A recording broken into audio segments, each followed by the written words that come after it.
All right. Redid it 2 days ago. Asked a question, made a comment, a channel comment, asked a question.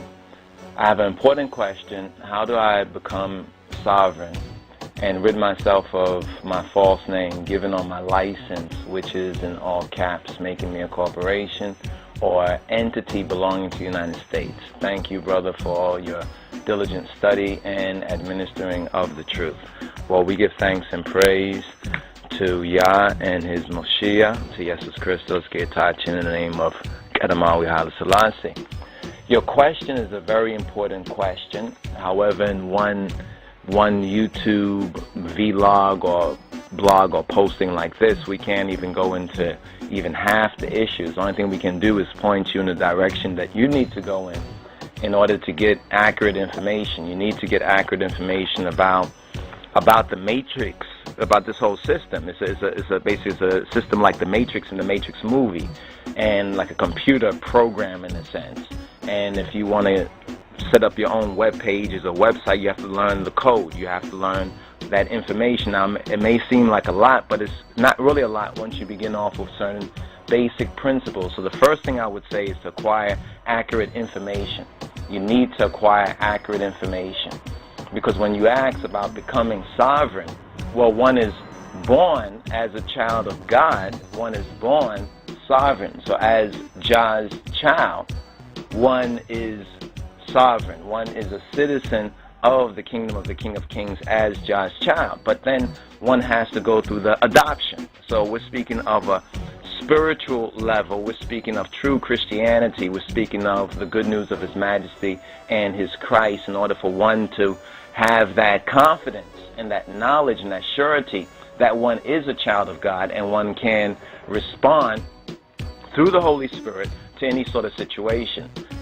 Now, I don't even know how to even sum this up in kind of brief relief, really, because these kind of issues are involved, but I don't want to make it seem to a person like, like it's too much, like it's impossible to know. But the first thing is our spiritual birth. The first thing is our spiritual new birth. Is to be born again in spirit and in truth. Because I can't really speak to those who are outside of the temple, outside of the tabernacle. I can't really speak to them. I can't really give them any guidance in the way of the King of Kings, which the teaching of His Imperial Majesty, Lions of Society, and the work that we, Rasi, Adinos, Teferi, and our brothers and sisters are doing here, is His Imperial Majesty's work in His will.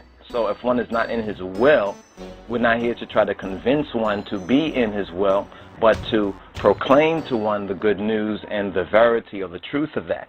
The first thing that you need to do is to acquire accurate information.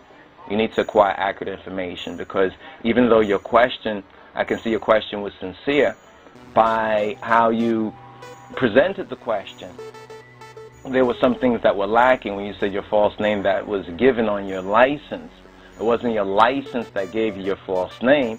It was lack of knowledge and ignorance of self, and us being in this, if you're one of those who are of this captivity, and here in the Americas and the Caribbean, therefore you come through the whole Deuteronomy chapter 28. So you have to understand that false name, how we lost our identity, how we lost our way, as the once lost but now found Beta Israel. So that's really the first level, because there's certain things you can do legally, you understand, but when you look at the mountain of Babylonian laws and other kind of tricks within the whole system to try to go through it their way, according to their system, still keeps you in their system. So the first thing one has to do is to declare their spiritual sovereignty. Therefore, the steps within the system, going through the system, are less because of the two-edged sword, because of the word of truth. That's why we say that knowledge, accurate information, and knowledge is important. But when you mention the license, let's take something that we've taught on previously and that you should make a note of, something called an adhesion contract. You need to learn what an adhesion contract is, because an adhesion contract and adhesion contracts are unlawful and can be revoked or rescinded.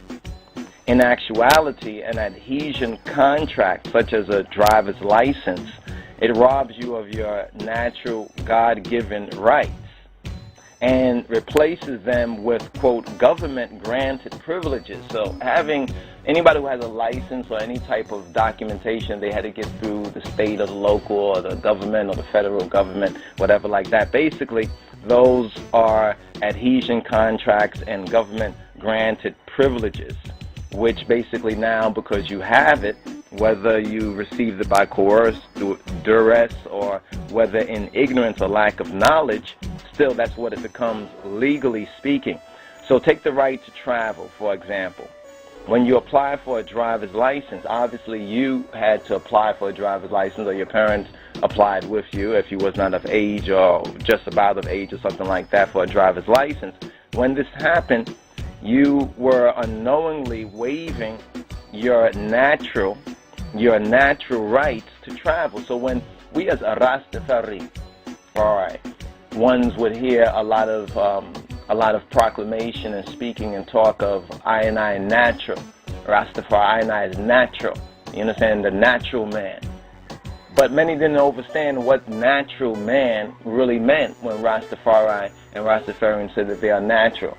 And I should deal natural. You understand that it was nature and natural. On the legal level of this Babylonian slavery matrix, it's interesting what natural rights really are. So you need to learn of natural rights. I hope you're taking notes. Learn of your natural rights. What are natural rights vis-a-vis artificial rights? Or what's the difference between a natural person and an artificial person? So when you apply for a driver's license, for example, you are unknowingly waiving your natural rights to travel, and you enter into what is known as an adhesion contract, quote, for hire, end quote, for hire. And this is codified, and you can look this up for yourself. Don't take my word for it, but get the proof, get the information, document it, put it in a portfolio, because you need the paperwork. You know what I'm saying? You need the paperwork. The only paperwork most of us have is paperwork that we're given or that we apply for, waiving many of our rights from the federal, the state, or the local so-called government, the local so-called post-slavery authorities. Anyway, the for hire codified, the adhesion contract that is known as for hire, which is linked with the driver's license, is codified at Title 18 U.S.C. 31. So you can look it up, Title 18 U.S.C. 31. Now, the implementing regulation is found at the 49th Code of the Federal Regulations of the CFR, Part 391. Now, plain and simply, because all that's kind of some legal mumbo jumbo, but you do need to you should get the information and have that document as part of a portfolio, because like we said, we live in a paper sea. You understand? We live under, in a sense, a paper sea. You know, we're the sea of papers. We always need documentation. How many times, whatever you need to do, you need some sort of paper. You understand? Some sort of paper one needs. Both kinds of paper, both paper which comes from the federal government documentation and also the paper to even do business or buy or sell or whatever like that, is all under the basic mark of the beast. So you need that documentation. But plain and simply, wrapping this part of it up, that the driver's license, it places the, quote, driver, end quote, in, quote, traffic, end quote.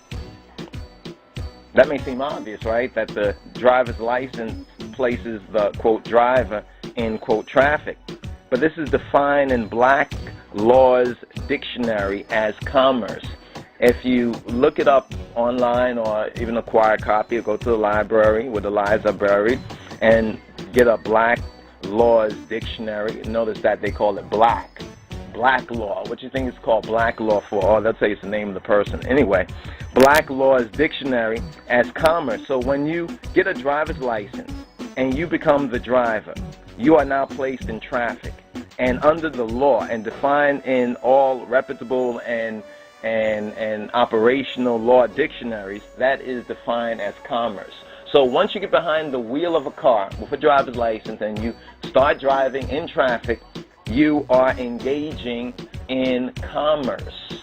That's why police can ask you for your driver's license, whether you have the right to engage in commerce. So when you speak about ridding yourself of the false name wasn't given by the driver's license, but you or someone gave it for you, gave that false name, and that false name actually was given. You see, the false name part of it is part of our God-given rights, and how we as the once lost but now found Beta Israel lost our God-given